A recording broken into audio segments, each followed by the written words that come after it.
There is a strange kind of prison that has no walls, no locks, and no guards. Yet millions of people live inside it every single day. It is called the past. William James, the father of modern psychology, once said that the greatest weapon against stress is our ability to choose one thought over another. But what happens when a person cannot choose? What happens when their mind is permanently stuck behind them? Today's story will answer that question and teach you a lesson you may never forget. We will also learn some powerful new words along the way. So stay with us until the end. I promise it will be worth your time.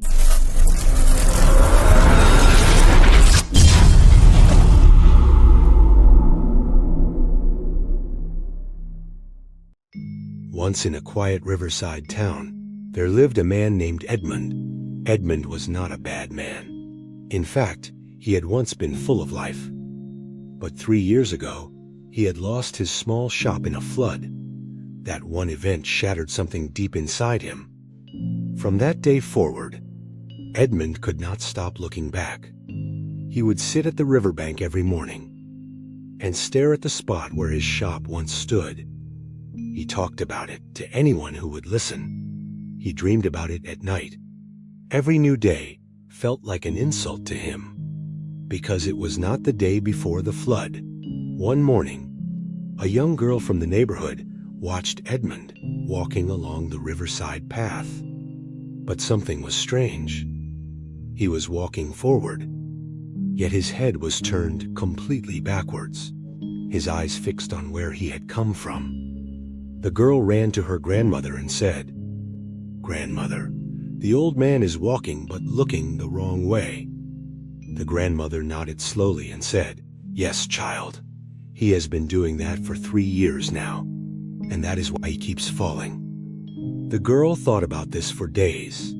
Then, one afternoon, she approached Edmund gently and asked, "Sir, why do you always look behind you when you walk?" Edmund sighed deeply and replied, "Because everything good in my life is back there. There is nothing worth seeing ahead." The girl was quiet for a moment. Then she pointed to the road in front of him and said, "But sir, there is a bridge being built just ahead. New merchants are arriving next month, and yesterday someone left an empty shop with a sign that says available. Did you see any of that?" Edmund blinked. He had seen none of it. He had walked past all of it every single morning, without noticing. That night, Edmund could not sleep. The girl's words circled his mind like birds. He had been so busy mourning what was behind him that he had become completely blind to what was in front of him. For the first time in 3 years, something shifted inside his chest. The next morning, Edmund rose early to walk to the riverside path again. But this time, slowly, he turned his head forward. It felt strange at first, almost uncomfortable. But then he saw it. The empty shop, the new bridge, the arriving merchants, opportunity, standing quietly in front of him, waiting patiently, as it had always been. 6 months later, Edmund reopened his business. It was smaller than before, but it was his, and it was new. On the day he unlocked the door for the first time, he remembered the little girl's words. He realized she had given him the greatest gift anyone can receive, the gift of direction. We all carry losses. We all have floods in our lives. But the question is never what you lost. The question is always, where are you looking right now? The past is a place to learn from, not a place to live in. Turn your eyes forward.